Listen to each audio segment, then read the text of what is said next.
Oke, selamat pagi dan salam sejahtera pada penonton di luar sana. Hari ini saya akan berkongsi tentang kepentingan sungai dalam kehidupan manusia. Sejak dari dahulu lagi kita sudah sedia maklum bahwa kebanyakan pertempatan yang wujud di dunia ini seperti pertempatan terawal yaitu kalau di India itu penempatan di Sungai Indus. Oke. Memang kota tersebut wujud bersebelahan dengan dibina berhampiran dengan sungai Indus. Begitu juga dengan di tamadun terawal dunia seperti di China, yaitu di Sungai Huanghe. Penempatan terawal itu terletak di Sungai Huanghe dan Sungai Yangtze. Okay. Dan kalau kita lihat di sebelah Afrika pun penempatan terawal dunia terletak di Sungai Nil. Begitu juga dengan penempatan di Mesopotamia, yaitu penempatan itu wujud di antara persimpangan Sungai Tigris dan Euphrates. Jadi memang tidak dinafikan bahawa sungai merupakan sumber utama dalam kehidupan manusia. Okay? Sampailah sekarang.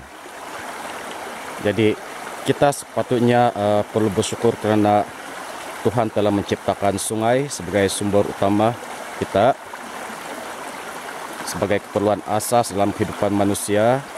Dan apa yang saya ingin kongsikan di sini, fokuskan di sini ialah kepentingan kita menjaga sungai supaya sungai sentiasa bersih, tidak tercemar.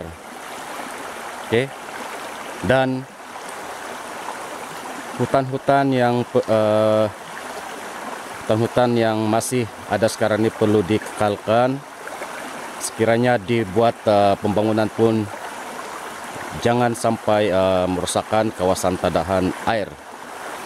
Sekiranya ini berlaku, maka kita akan kekurangan air dan tidak akan cukup pada penduduk di sebuah kawasan penempatan itu. Okey. Jadi sebagai generasi baru, kita perlu sampaikan message ini, pesanan ini kepada generasi muda supaya sentiasa menjaga kebersihan sungai, dengan tidak membuang sampah dan tidak membuang sisa-sisa toksin ke dalam sungai. Selain daripada sumber air, sungai juga membekalkan sumber protein pada manusia kerana adanya hidupan seperti ikan, udang dan sebagainya. Oke, jadi di sungai ini kita masih dapat melihat sungai ini masih lagi belum tercemar. Tetapi kita tidak tahu pada 20 atau 30 tahun akan datang mungkin akan berlaku perubahan pada bentuk sungai ini. Jadi itulah ingatan kepada generasi muda, kekalkan sungai yang ada. Kalau dibuat perubahan pun pastikan tidak mencemarkan sungai tersebut.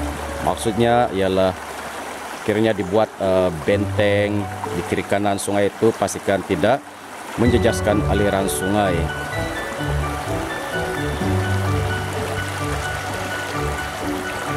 Oke, kita dapat lihat di sini aliran sungai ini. Oke, cabaran utama kita ialah kiranya ada pihak-pihak tertentu yang membuang sisa-sisa toksin ataupun bahan kimia ke dalam sungai. Ini akan mengganggu kehidupan dalam sungai tersebut. Termasuk juga lah manusia akan terjejas. Okay? Sekiranya sungai itu sudah tercemar. Inilah yang perlu kita elakkan, walaupun membangun bersama dengan pembangunan, tetapi kita perlu kekalkan kebersihan sungai yang ada. Jadi itu sahaja perkongsian saya pada pagi ini. Sekian dan jagalah sungai kita. Kita sama-sama jaga sungai walaupun di mana kita berada. Sekian dan terima kasih.